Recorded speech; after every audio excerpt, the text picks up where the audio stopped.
आणि सध्या मुख्यमंत्री एकनाथ शिंदे कोल्हापुरात आहेत आणि क्रांतीसूर्य केशवराव भोसले या नाट्यगृहाला काल आग लागली होती। त्या ठिकाणी ते पाहणी करतानाची ही दृश्य आपण पाहतोय। त्यांच्यासोबत हसन मुश्रीफ हे सुद्धा आहेत, शंभूराज देसाई हे सुद्धा आहेत। अधिकारी या सगळ्याची माहिती मुख्यमंत्र्यांना देत आहेत। राजेश क्षीरसागर त्याचबरोबर इतरही सगळे पदाधिकारी आहेत। सुजित मिंचेकर सुद्धा दिसत आहेत।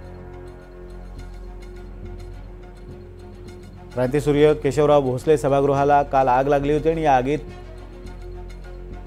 अतिशय पुरातन असं हे नाट्यगृह जळून खाक झालं होतं। ऐतिहासिक वारशाची ही अखेर झाली होती आणि त्यानंतर आता मुख्यमंत्री पाहणी करतायत। शॉर्ट सर्किटनं आग लागल्याचं बोललं जात होतं, मात्र महावितरणनं या संदर्भात खुलासा केलाय की शॉर्ट सर्किटनं ही आग लागली नव्हती। आगीचं कारण अजूनही स्पष्ट झालेलं नाही आहे, मात्र मुख्यमंत्री आता तिथे पोहोचून तिथली माहिती घेत आहेत। कशा पद्धतीनं हे नाट्यगृह पुन्हा उभारता येईल याची चाचपणी राज्य सरकार करत आहे आणि त्या अनुषंगानं ही पाहणी महत्त्वाची ठरणार आहे। नाट्यसृष्टीतून त्याचबरोबर राजकीय वर्तुळातून सामाजिक वर्तुळातून एक मोठी मागणी होते की पुन्हा एकदा हे नाट्यगृह उभारण्यात यावं।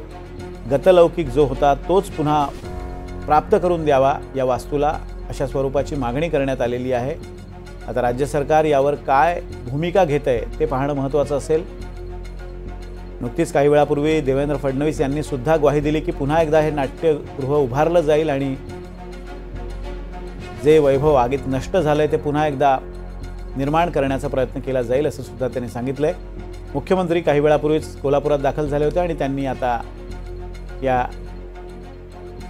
नाट्यगृहाची पाहणी करायला सुरुवात केली आहे। संगीत सूर्य केशवराव भोसले नाट्यगृहाची पाहणी करताना मुख्यमंत्र्यांची ही दृश्य आपण पाहतोय। एका दौऱ्यादरम्यान एकनाथ शिंदे हे कोल्हापुरात दाखल झालेत।